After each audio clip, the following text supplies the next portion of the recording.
YCP హయాంలో ప్రభుత్వం rural health centre నిర్వీర్యమైందని అనపర్తి ఎమ్మెల్యే నల్లమిల్లి రామకృష్ణారెడ్డి అన్నారు. కాకినాడ జిల్లా పెదపూడి మండలం గోలలమామిడాడలో ప్రభుత్వ గ్రామీణ వైద్యశాలలను ఎమ్మెల్యే రామకృష్ణారెడ్డి ఆకస్మికంగా తనిఖీ చేశారు. ఈ సందర్భంగా ఆసుపత్రిలో వైద్యం అందుతున్న తీరు పట్ల రోగులను అడిగి తెలుసుకున్నారు.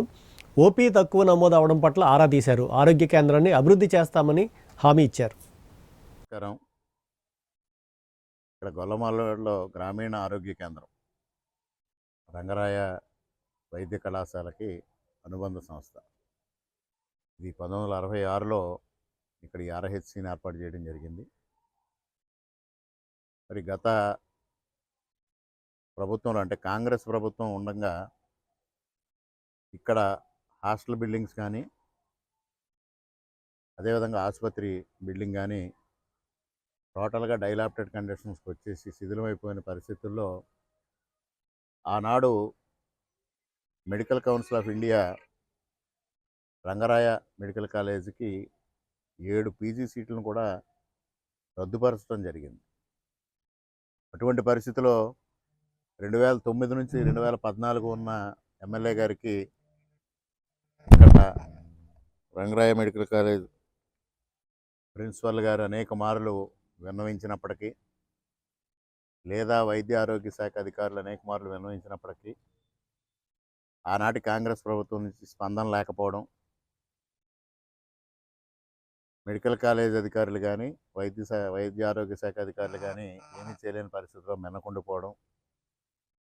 2014లో నేను ఎమ్మెల్యే అయిన తర్వాత ఈ ఆసుపత్రి పరిస్థితి గురించి ముఖ్యమంత్రి గారికి విన్నవించడం, ఆనాడు 5 కోట్ల రూపాయలు అవసరం అవుతున్న నేపథ్యంలో రాష్ట్ర విభజన పరిస్థితుల్లో ఒకేసారి అంత అమౌంట్ ఇవ్వలేము, దశల వారీగా ఇద్దాం, తప్పనిసరిగా దాన్ని ఇంప్రూవ్ చేయాలి, ముఖ్యంగా గ్రామీణ ప్రాంతంలో వైద్య సేవలు అందాలి, అదేవిధంగా ఏదైతే ప్రతిష్టాత్మకమైన రంగరాయ వైద్య కళాశాలకి మెడికల్ సీట్లు పీజీ సీట్లు పోవడం అంటే అది చిన్న విషయం కాదు అని ఆలోచన చేయడం, అనుకోని పరిస్థితుల్లో నాబార్డు నుంచి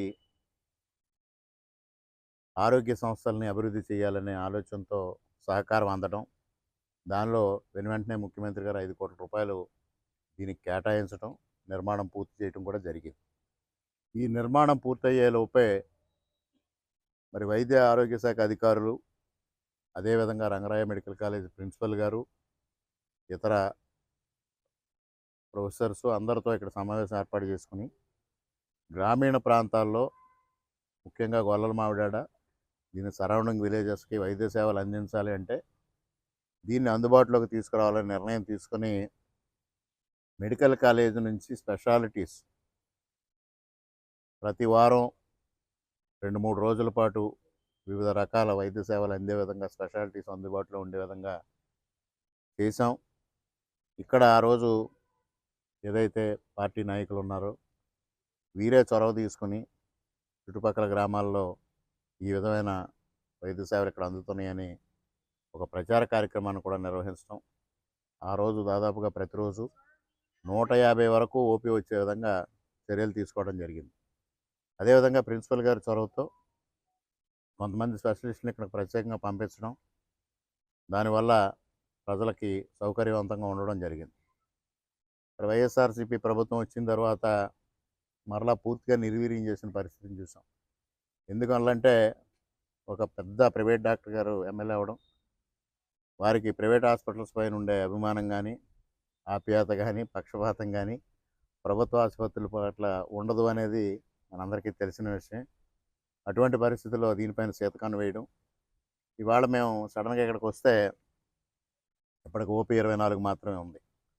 కానీ ఉన్న పేషెంట్లు అందరూ సంతృప్తికరంగా ఉన్నారు, వైద్య సేవలు తగ్గ అందుతున్నాయి, డాక్టర్స్ తగ్గ చూస్తున్నారని. ఒక పక్క 12 మంది హౌస్ సర్జన్స్ ఉన్నారు, ఒక పీజీ స్టూడెంట్ ఉన్నారు, డాక్టర్ గారు ఉన్నారు. కానీ వారందరికీ కూడా పేషెంట్లు తక్కువగా ఉంటే వారికి కూడా పని ఉండని పరిస్థితి ఏర్పడింది. దీన్ని మళ్ళీ సమూలంగా మార్పు చేయాలి, సక్రమంగా ఇక్కడ వైద్య సేవలు అందాలి, ప్రజలకు వైద్య సేవలను అందుబాటులోకి తీసుకురావాలి అనే ఆలోచన వాళ్ళు చేయడం. మరి మొదటి వారంలో ప్రిన్సిపల్ గారు ఇతర అధికారులతో ఒక సమావేశం ఇక్కడ ఏర్పాటు చేసుకుని ఆ సమావేశంలో కొన్ని నిర్ణయాలు తీసుకొని ఇక్కడ ప్రజలకి ఏదైతే 2014-19 మధ్యలో అందుబాటులోకి తెచ్చామో అంతకైనా మెరుగైన రీతిలో ఇవాళ దీన్ని మరలా అందుబాటులోకి తీసుకురావాలనే ఒక ఆలోచన చేస్తూ ఉన్నాం. అంతా పాజిటివ్గానే ఉంది ఇష్యూ. ఎక్కడ డాక్టర్స్ పైన కానీ స్టాఫ్ పైన కానీ నెగిటివ్ లేదు. కొంతమంది పైన ఉంది. అది ఏ విధమైన నెగిటివ్ ఉందనేది దాన్ని ప్రక్షాళన చేసే దిశగా కూడా ముందుకెళ్తాం.